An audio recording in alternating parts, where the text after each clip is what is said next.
मेरे देश की धरती सोना उगले उगले हीरे मोती। मेरे देश की धरती। बैलों के गले में घुंघरू जब जीवन का राग सुनाते हैं, गम कोसों दूर हो जाता है, खुशियां के कवल मुस्काते हैं। सुन के रहट की आवाजें, सुन के रहट की आवाजें, यूं लगे कहीं सहनाई बजे। आते ही मस्त बहारों के दुल्हन की तरह हर खेत सजे। मेरे देश की धरती सोना उगले उगले हीरे मोती। मेरे देश की धरती। नमस्कार। आज हम अपने इस देश की धरती, अपने बैल, अपने रहट, अपने खेत, इन तमाम चीजों के बारे में पढ़ेंगे। एक चैप्टर है एग्रीकल्चर। आपको इस चैप्टर को बहुत ध्यान से पढ़ना चाहिए। ऐसे तो ये कक्षा 8 क्लास 8 का एक चैप्टर है और सीबीएसई की किताबों में ये 9वीं क्लास में भी आता है। लेकिन अगर आप एक देश के आम नागरिक है, एक सामान्य नागरिक को भी इस चैप्टर के बारे में जानकारी होनी चाहिए, क्योंकि खेती हमारे देश की मिट्टी से जुड़ा हुआ चीज है। मैंने जो गीत इस वीडियो की शुरुआत में सुनाया था, महेंद्र कुमार का जो ये गीत था, और ये गीत उपकार फिल्म का ये गीत था, ये गीत इस मिट्टी की पहचान को बताता है, इस खेत की पहचान को बताता है। तो हम इसी खेत के बारे में, इसी मिट्टी के बारे में, इसके फसल के बारे में, बैलों के बारे में, रहट के बारे में और खेती करने के तमाम तरीकों के बारे में इस वीडियो में बात करना चाहेंगे। अगर अब तक आपने हमारे इस चैनल को सब्सक्राइब नहीं किया है तो वीडियो को पॉज करके सबसे पहले आप हमारे इस चैनल को सब्सक्राइब करें, और अगर आपने सब्सक्राइब कर लिया है तो हम अब इस वीडियो को आगे बढ़ाते हैं। तो सबसे पहले हमें यह समझना होगा कि क्रॉप क्या है। क्रॉप जिसका चर्चा सबसे ज्यादा होता है, हिंदी में जिसे फसल बोलते हैं, तो क्रॉप है क्या। ठीक है, तो क्रॉप हम किसे बोलेंगे? जब एक सेम काइंड ऑफ पेड़ को, मतलब एक तरह का पेड़ जो एक लार्ज एरिया में, एक लार्ज स्केल पर जब हम उसका प्रोडक्शन करते हैं तो हम उसको क्रॉप बोलते हैं। उदाहरण के तौर पर अगर आप गेहूं के एक फसल को, एक पौधे को लाकर अपने घर में लगा दीजिएगा तो आप उसे क्रॉप नहीं बोल सकते। या एक आम के पेड़ को आप लगा दीजिएगा तो आप उसे क्रॉप नहीं बोल सकते। आप नहीं बोल सकते कि हम खेती कर रहे हैं। खेती करने का मतलब, क्रॉप का मतलब, फसल का मतलब कि एक सेम तरह के पेड़ को एक लार्ज स्केल में लगाना, ये क्या कहलाता है?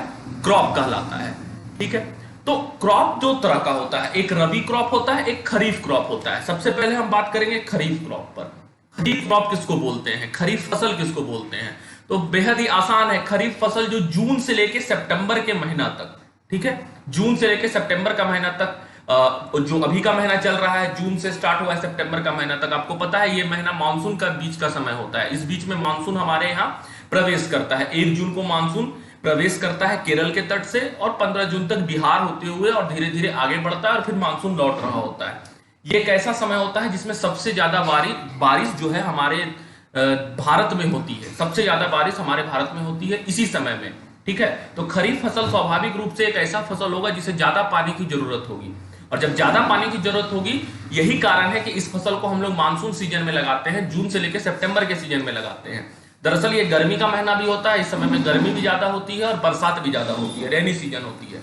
अच्छा, इसमें इस सीजन में कौन कौन से फसल को हम लोग लगाते हैं? उदाहरण आपको स्क्रीन पर दिख रहा होगा, paddy, match, soybean, groundnut, cotton, ये सभी वो क्रॉप है जिसे हम लोग खरीफ क्रॉप बोलते हैं और जिसे हम जून से लेकर सितंबर के महीना तक लगाते हैं। अगला जो क्रॉप का प्रकार है वो है रबी क्रॉप। रबी क्रॉप किसको बोलते हैं? रबी क्रॉप वैसे क्रॉप को बोलते हैं जो अक्टूबर से लेकर मार्च के बीच में लगाया जाता है। ये दरअसल ठंडा का समय होता है और इस समय में बरसात सबसे कम होती है। ठंड के समय में बरसात कम होती है। क्यों कम होती है? ठंड के समय में बरसात का कम होने के पीछे जो सबसे बड़ा कारण है वो ये है कि पानी का जो रेट ऑफ इवोपरेशन होता है वो कम जाता है। पानी इवोपरेट कम होता है तो वाटर साइकिल पर इसका प्रभाव पड़ता है, क्योंकि धरती पर जो पानी आएगा वो धरती से ही ऊपर जाता है वाटर साइकिल के द्वारा, और फिर वही पानी जमीन पर आता है। तो ये साइकिल ठंडा के समय में थोड़ा सा रुक जाता है, कंट्रोल हो जाता है, जिसके कारण कि रबी क्रॉप जो है ठंड के समय में हम लोग यूज कर सकते हैं, रबी क्रॉप को लगा सकते हैं, क्योंकि रबी क्रॉप को कम पानी की जरूरत होती है। कम पानी में भी ये क्रॉप हो जाता है, इसलिए हम लोग अक्टूबर से लेकर मार्च के बीच में इसके फसल को हम लोग लगाते हैं। इसका उदाहरण भी आपको स्क्रीन पर दिख रहा होगा, वेट, ग्राम, पी, मस्टर्ड, लिंसीड सरसों का पेड़ को बोलते हैं। तो ये सभी सरसों के पौधे को बोलते हैं। तो ये सभी उदाहरण किस चीज के हैं? रबी क्रॉप के हैं। ठीक है, अब हम आगे चलते हैं। Step of agriculture. जब हम लोग खेती करते हैं तो खेती करने का स्टेप होता है, किस स्टेप में हम लोग खेती करते हैं? ठीक है, तो सबसे पहला स्टेप होता है प्रिपरेशन ऑफ सॉइल, दूसरा स्टेप होता है सोइंग, तीसरा स्टेप होता है एडिंग मैन्योर एंड फर्टिलाइजर, चौथा स्टेप होता है इरिगेशन, पांचवा स्टेप होता है प्रोटेक्शन फ्रॉम वीड, छठा स्टेप होता है हार्वेस्टिंग, सातवां स्टेप होता है स्टोरेज। इतना चीज करने के बाद, 7 स्टेप से गुजरने के बाद हम लोगों का एग्रीकल्चर पूरे 7 स्टेप के मिक्सचर को हम लोग क्या बोलते हैं, एग्रीकल्चर बोलते हैं। अब हम एक एक स्टेप को, ठीक है, एक एक स्टेप को सावधानी पूर्वक समझेंगे कि प्रिपरेशन ऑफ सॉइल की क्यों जरूरत है, सोइंग कैसे करना चाहिए, एडिंग मैन्योर और फर्टिलाइजर में क्या अंतर है, उसको क्यों ऐड करना चाहिए, इरिगेशन से क्या प्रभाव पड़ता है, क्यों प्रभाव पड़ता है, सभी चीजों के कारण को समझेंगे। ठीक है, तो सभी चीजों के कारण को हम समझ रहे हैं। ठीक है, तो सबसे पहले हम समझेंगे प्रिपरेशन ऑफ सॉइल की जरूरत क्यों है, सॉइल को क्या करना चाहिए, क्यों प्रिपेयर करना चाहिए। ठीक है, तो सबसे पहले तो हमें यह समझना होगा सॉइल को प्रिपेयर करते हैं तो हम लोग करते क्या है। तो सॉइल को प्रिपेयर करने के लिए हम लोग क्या करते हैं, आप लोग देखे होंगे, अगर आप, चूंकि भारत एक कृषि प्रधान देश है तो हम आप में से लगभग लोग खेती से किसी न किसी प्रकार से जुड़े होंगे। आप अपने खेत में काम किए होंगे या किसी को अपने खेत में काम करते देखे होंगे, नहीं तो किसी न किसी रिश्तेदार के यहाँ तो आपका खेत होगा ही। तो खेत में जब लोग काम कर रहे होते हैं उसमें आप देखते होंगे पहले के जमाने में बैल और हल का उपयोग किया जाता था, अब नए जमाने में ट्रैक्टर का उपयोग किया जाता है।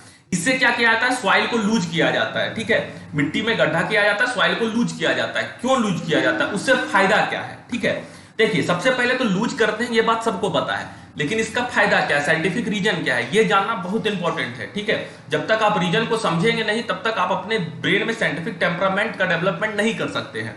ठीक है, तो हमें समझना पड़ेगा कि हम मिट्टी को लूज क्यों करते हैं। मिट्टी को लूज इसलिए करते हैं ताकि जो ऑक्सीजन की मात्रा हो वो मिट्टी में मिल सके, क्योंकि वो होल हो जाएगा, मिट्टी में जगह बनेगा, स्पेस बनेगा, और इससे क्या होगा कि सॉइल जो होगा उसमें ऑक्सीजन की मात्रा ज्यादा पहुंचने के कारण रूट को ऑक्सीजन लेने में आसानी होगी, और जो सॉइल होगा वो बेहतर तरीके से डेवलप होगा, और जिसके कारण रूट पर भी बेहतर प्रभाव पड़ेगा। रूट इजिली ब्रीथ कर सकेगा, सांस ले सकेगा, और रूट जमीन के ज्यादा अंदर तक पेनिट्रेट कर पाएगा।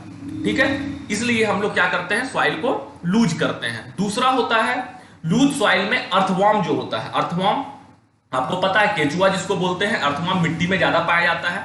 ये क्या होता है, सॉइल के अंदर ग्रो करता है। ठीक है, और अर्थवॉर्म क्या करता है, सॉइल को अच्छा बनाता है, बेनिफिशियल बनाता है सॉइल को फसल के हिसाब से। फसल को बेहतर बनाने के लिए मिट्टी के अंदर अर्थवॉर्म होना भी जरूरी है। ठीक है, उसके बाद क्योंकि हमको पता है कि सॉइल के टॉप लेयर में ही जो भी ह्यूमस होता है, जो भी खाद जाता है, वो सॉइल के सबसे ऊपर वाला टॉप वाला लेयर में होता है। तो हम लोग जब सॉइल को लूज करते हैं तो न्यूट्रिएंट्स रिच जो भी सब्सटेंस होता है वो ऊपर आता है, ऊपर वाला नीचे जाता है। इससे क्या होता है, पूरा न्यूट्रिशन मिक्स हो जाता है टर्निंग होने से, और पूरे पेड़ के पूरे जड़ को न्यूट्रिशन मिल पाता है, जिसके कारण कि फसल का जो ग्रो होता है वो बेहतर हो पाता है। तो और आपको पता है कि लूजिंग और टर्निंग और जो टिल्ट करते हैं सॉइल को, ठीक है, सॉइल को लूज करना, हल जब चलाते हैं या जो ट्रैक्टर चलाते हैं, इसको हम लोग एक टर्म देते हैं, उसको बोलते हैं प्लाउचिंग। ठीक है, प्लाउचिंग एक टर्म है जिसका मतलब होता है सॉइल को लूज करना या टिल्ट करना। ठीक है, उम्मीद करते हैं आपको ये समझ में आ गया होगा। अगला स्टेप जो हमारा था वो था सोइंग, बीज लगाना।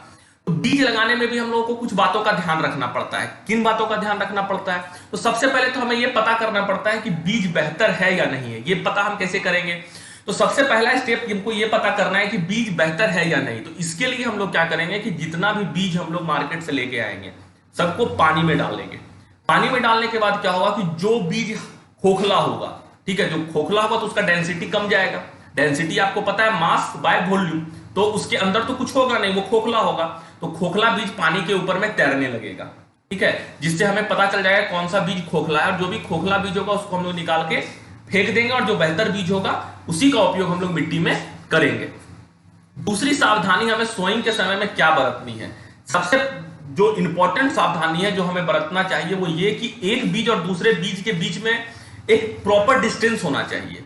क्यों डिस्टेंस होना चाहिए प्रॉपर, इसलिए प्रॉपर डिस्टेंस होना चाहिए कि सोचिए कि अगर एक पेड़ ग्रो कर गया, दूसरा पेड़ भी ग्रो कर गया, दोनों पास पास है, तो दोनों को न्यूट्रिशन की समस्याएं होंगी, दोनों बहुत नजदीक है, इसे भी सनलाइट नहीं मिल पाएगा, इस पेड़ वाले पेड़ को सनलाइट नहीं मिल पाएगा, जो भी हम पानी देंगे वो भी ढंग से दोनों के पास नहीं पहुंच पाएगा, दोनों के बीच में जो डिवाइड होता है, जो बंटवारा होगा पानी का, वो बेहतर तरीके से नहीं हो पाएगा, न्यूट्रिएंट का नहीं हो पाएगा, मैन्योर और फर्टिलाइजर का बेहतर तरीके से बंटवारा नहीं हो पाएगा, तो ये समस्या होगा।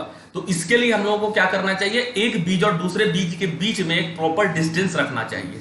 ठीक है, तो सोइंग के समय हमें ये सावधानियां बरतनी चाहिए। तीसरा स्टेप हम लोगों का है एडिंग मैन्योर एंड फर्टिलाइजर। ठीक है, मैन्योर और फर्टिलाइजर मिलाना होगा। तो मैन्योर क्या होता है, फर्टिलाइजर क्या होता है, एक एक करके समझते हैं। सबसे पहले हम समझते हैं कि मैन्योर क्या होता है।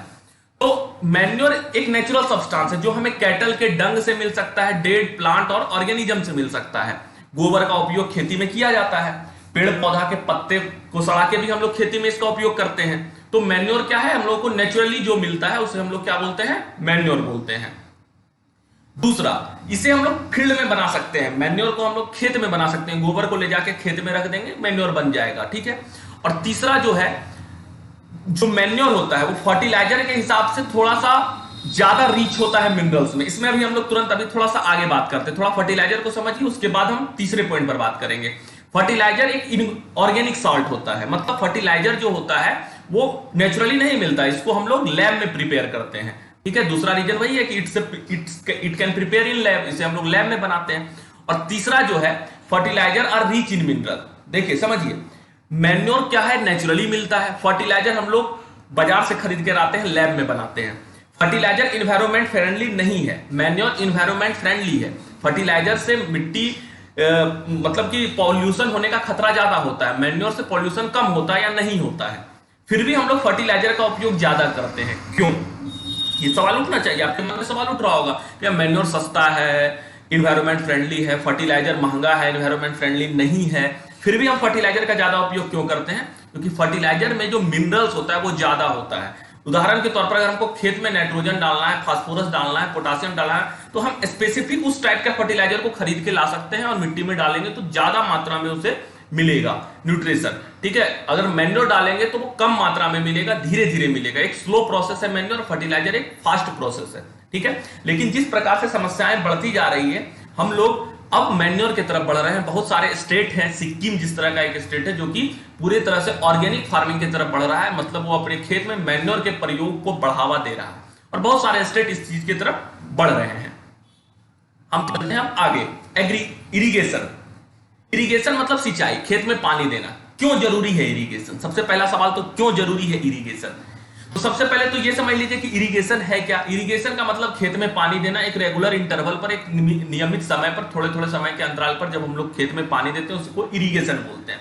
लेकिन अगला सवाल तो जो सबसे इंपॉर्टेंट ये बनता है कि इरिगेशन की का जरूरत क्यों है? नहीं पानी देंगे तो क्या होगा? तो आप तो सीधा बोलिए कि फसल बर्बाद हो जाएगा। क्यों बर्बाद हो जाएगा, सवाल यहां उठता है, क्योंकि विज्ञान में सवाल उठना बंद हो गया तो विज्ञान उस दिन मर जाएगा, ठीक है। जब एक बार एपीजे अब्दुल कलाम से एक बच्चा पूछा था कि आप दुनिया का सबसे पहला वैज्ञानिक कौन होगा, तो एपीजे अब्दुल कलाम ने जवाब दिया कि दुनिया का सबसे पहला वैज्ञानिक जो भी होगा वो कोई एक बच्चा होगा। क्यों होगा? क्योंकि सबसे ज्यादा सवाल अगर किसी के मन में उठता है तो वो कोई बच्चे के मन में ही उठता है। तो मन में सवाल उठना चाहिए। तो अब सवाल हमारे मन में भी उठना चाहिए कि भाई इरिगेशन का क्या जरूरत है? ठीक है, फसल मर जाएगा। क्यों मर जाएगा? फसल इसलिए मर जाएगा क्योंकि जो भी हम मैन्योर या फर्टिलाइजर मिट्टी में डालें, वो मैन्योर और फर्टिलाइजर पेड़ तक कैसे पहुंचे, उसको फ्लो करने का तो कोई एक मीडियम चाहिए। क्योंकि मैन्योर और फर्टिलाइजर जो भी है वो सॉलिड है, और आपको पता है कि सॉलिड फ्लो नहीं करता है, ठीक है। Solid liquid gas state of matter chapter में आप लोग पढ़ चुके हैं। तो सॉलिड तो फ्लो करेगा नहीं, तो फ्लो करने के लिए उसको कोई मीडियम चाहिए, एक लिक्विड चाहिए, और लिक्विड के तौर पर हम लोग पानी का उपयोग करते हैं। दूसरा, एक तो हो गया कि भाई ट्रांसपोर्ट होने में मदद करता है मैन्योर और फर्टिलाइजर को। जब मैन्योर फर्टिलाइजर ट्रांसपोर्ट ही नहीं होगा, पेड़ के अंदर जाएगा नहीं, तो पेड़ मर सकता है, मरेगा। और दूसरा तरीका क्या हो सकता है कि दूसरा कारण ये होगा कि कभी कभी क्या होता है कि बहुत गर्म हवा चलता है, गर्मी का समय आ जाता है, उस समय में भी जब हम लोग पानी डाल देते हैं पेड़ पौधा में तो उसे आराम मिलता है। और कभी कभी बहुत ज्यादा जब ठंड होता है तो पानी जम के, ठीक है, पेड़ पौधा को गर्मी प्रदान करता है, ठीक है। पानी जम जाता है और थोड़ा सा हीट वहां पर बना के रखता है ताकि पेड़ पौधा सस्टेन कर सके उस बीच में। इसका मतलब गर्मी से, ठंडा से और मिनरल्स को फ्लो कराने के लिए हम लोग इरिगेशन का इस्तेमाल करते हैं। अगर नहीं करेंगे तो इरिगेशन नहीं हो सकेगा, और इरिगेशन नहीं हो सकेगा तो फिर फसल बर्बाद होगा और फसल मरेगा, ठीक है। इसका रीजन आपको समझ में आ गया होगा। Protection from weeds. वीड्स का प्रोटेक्शन कैसे करते हैं? वीड्स मतलब अनवांटेड प्लांट। वीड्स का मतलब क्या हो गया? Unwanted plant. जबकि हम लोग कोई पेड़ लगाए, फसल लगाए, फसल के बीच में बहुत सारा अनवांटेड प्लांट ग्रो होता है जिसे हम लोग नहीं चाहते हैं फिर भी ग्रो हो जाता है, ठीक है। तो उसको हम लोगों को क्या करना पड़ता है? हटाना पड़ता है, रिमूव करना पड़ता है। तो क्यों रिमूव करना पड़ता है? सबसे पहला सवाल तो यह है कि भाई वीड अगर ग्रो हो गया तो हो गया भाई, वो अपने जगह पर है, हम उसको क्यों हटाएं? तो उसको इसलिए हटाना पड़ता है क्योंकि हम तो लगाए हैं गेहूं का फसल, हम जो मिनरल्स डाल रहे हैं वो गेहूं बढ़ाने के लिए डाल रहे हैं, और वो फसल को कौन खा जा रहा है? उसके वो मिनरल्स को कौन खा जा रहा है? वो फालतू का जो पेड़ वहां पर पैदा ले चुका है। तो जो फालतू का पेड़ पैदा लेता है जिससे हमको कोई बेनिफिट नहीं है, उसको हम लोग क्या बोलते हैं, वीड बोलते हैं। ठीक है, तो उस वीड को रिमूव करना हम लोगों की जरूरत है, इसलिए हम लोग उसको रिमूव करते हैं। फसल को बचाना है तो वीड को हटाना ही पड़ेगा, अनवांटेड प्लांट को हटाना ही पड़ेगा। कैसे हटाते हैं? तो सबसे पहले तो हटाने का तरीका कि हम लोग कोई वीडीसाइड का इस्तेमाल करते हैं। वीडीसाइड का मतलब एक केमिकल जिससे कि वीड को मारा जा सकता है। अब कोई बहुत बड़ा फसल है तो चुन चुन के तो उखाड़ा नहीं जा सकता है वीड को, तो कोई जैसे आपको एक नाम दिख रहा होगा स्क्रीन पे 2,4-D एक वीडीसाइड है जिसका इस्तेमाल करके हम लोग वीड को मारते हैं। अच्छा, एक तस्वीर आपको स्क्रीन पर दिख रही होगी, इस तस्वीर का इस्तेमाल मैं इसलिए कर रहा हूं ताकि आप समझ सकें कि आप लोग बहुत बार खेत में इस तरह से किसान को एक पीछे बैग लेके आगे पंप लेके इस तरह करके छींटते हुए पेड़ पर देखे होंगे। तो ऐसा क्यों किया जाता है, क्या हो रहा है यहाँ पे? तो यहाँ पे वीड को मारा जा रहा है, केमिकल का छिड़काव किया जा रहा है। इससे क्या फायदा होगा? ठीक है, इससे फायदा होगा कि वीड मरेगा। अच्छा, इस काम को करते समय एक सावधानी भी बरतनी चाहिए। कौन सी सावधानी बरतनी चाहिए किसान को? कि जब भी आप वीड को मारने के लिए वीडीसाइड का छिड़काव कर रहे होते हैं, उसमें चूंकि ये बहुत जहरीला होता है, ठीक है, तो अगर इसे आप ढंग से नहीं छिड़काव करें या ये आपके शरीर के अंदर पहुंच गया तो जिस तरह ये वीड के लिए नुकसानदायक है उस तरह आपके लिए भी नुकसानदायक ये साबित हो सकता है, क्योंकि वीड भी लिविंग थिंग है और आप भी लिविंग थिंग है, हम भी लिविंग थिंग है। तो इसके छिड़काव के समय हम लोगों को थोड़ी सी सावधानी बरतनी चाहिए। अगला स्टेप है हार्वेस्टिंग। ठीक है, अब इतना काम करने के बाद आपका फसल बन के तैयार हो गया। फसल बन के जब तैयार हो गया तो अब क्या करना होगा? अब फसल को काटना होगा, हार्वेस्ट करना होगा। तो फसल के काटने को हम लोग क्या बोलते हैं? हार्वेस्टिंग बोलते हैं। हार्वेस्टिंग करने के बाद हम लोग क्या करते हैं, इसके ऊपर जो भी एक लेयर जमा होता है फसल के ऊपर, उसको हम लोग हटाते हैं। ठीक है, क्रॉप और ग्रेन के ऊपर में जो एक लेयर होता है, चेफ जिसको बोलते हैं, उसको हम लोग हटाते हैं। इस प्रोसेस को हम लोग बोलते हैं थ्रेसिंग। ठीक है, और थ्रेसिंग करने के बाद हम लोग क्या करते हैं, चेफ को हटाने का एक दूसरा तरीका भी होता है जिसको हम लोग बोलते हैं विनोइंग। एक महिला सूप में हाथ में सूप लिए, एक तस्वीर आपको दिख रही होगी स्क्रीन पर, तो यहां पे इस प्रोसेस का क्या नाम देते हैं हम लोग? विनोइंग। और उसके बाद सबसे लास्ट स्टेप जो हम लोगों का है वो है स्टोरेज, यानी कि जो फसल बन के तैयार हो गया, जो खेतों में अब बन गया, उस फसल को क्या किया जाए? स्टोर करके रखना है। कैसे स्टोर करेंगे? तो स्टोर करने का एक तरीका होता है। क्यों स्टोर करेंगे? अब यहां भी क्यों उठेगा, हर स्लाइड पर हर जगह क्यों उठना जरूरी है, क्योंकि विज्ञान क्यों सही है, क्यों खत्म, विज्ञान खत्म। तो क्यों यहां पर फिर सवाल उठा, भाई क्यों जरूरी है कि हम फसल को ढंग से स्टोर करके रखें? फसल उपजाने में तो बहुत पसीना खून बहा, ठीक है, पूरा खून पसीना से मेहनत करके किसान फसल उपजा लिया। अगर हम उसको स्टोर करके ढंग से नहीं रखेंगे तो क्या होगा? सारा फसल बर्बाद हो जाएगा, सड़ जाएगा। तो हमको उसको बचा के रखना होगा। किस चीज से बचा के रखना पड़ेगा? मॉइस्चर से, इंसेक्ट से, रैट से, माइक्रो ऑर्गेनिज्म से, ताकि सड़े ना वो। ठीक है, और इसके लिए हर फसल का अलग अलग तरीका होता है। एक टेम्परेचर होगा, जिस टेम्परेचर पर अगर हम किसी चीज को रखते हैं तो माइक्रोब्स वहां पर पैदा नहीं हो सकता है। अच्छा, मॉइस्चर नहीं होना चाहिए, नमी नहीं होना चाहिए, आसपास जो मॉइस्चर को हटा देना, सूखे जगह पर रखना होगा, क्योंकि मॉइस्चर जहां होता है वहां माइक्रो ऑर्गेनिज्म का ज्यादा ग्रो होता है। चूहा से बचा के रखना है, कीड़ा मकोड़ा से बचा के रखना है। अगर अनाज सड़ गया तो सारा मेहनत बर्बाद। ठीक है, और आज भी स्टोरेज में थोड़ा सा तो प्रॉब्लम आज भी हमारे यहाँ है। अगर हम ढंग से आज भी अनाज को स्टोर कर ले तो बहुत ऐसा अनाज है जो कि सड़कर बर्बाद हो जाता है, हम उसे बचा पाएंगे। ठीक है, तो इस जगह पे, इस स्टेप पे हम लोगों को और भी काम करने की जरूरत है। तो ये था आपका 7 स्टेप जिसके बारे में आज हम लोग चर्चा करना चाह रहे थे और 7 स्टेप पर हमने बात की। ये वो स्टेप है जिसके माध्यम से हम लोग फसल को बचा सकते हैं। फसल को पैदा करने से लेकर फसल को बचाने तक के ये 7 स्टेप हैं जो कि एग्रीकल्चर में होते हैं। उम्मीद करते हैं आपको ये पूरा स्लाइड, ये पूरा वीडियो समझ में आया होगा। अगर समझ में आ गया तो आप इसे लाइक करें। कुछ प्रॉब्लम रह गया हो या कोई स्लाइड आपको समझ में नहीं आया हो या कोई पार्ट समझ में नहीं आया हो तो आप कमेंट सेक्शन में बेहिचक बता सकते हैं। अगर अब तक भी आपने हमारे इस चैनल को सब्सक्राइब नहीं किया है तो जरूर से जरूर सब्सक्राइब कर लें और बेल आइकन दबा दें, जिससे कि हमारे वीडियो की हर नोटिफिकेशन आप तक सबसे पहले पहुंच सके। बहुत बहुत धन्यवाद।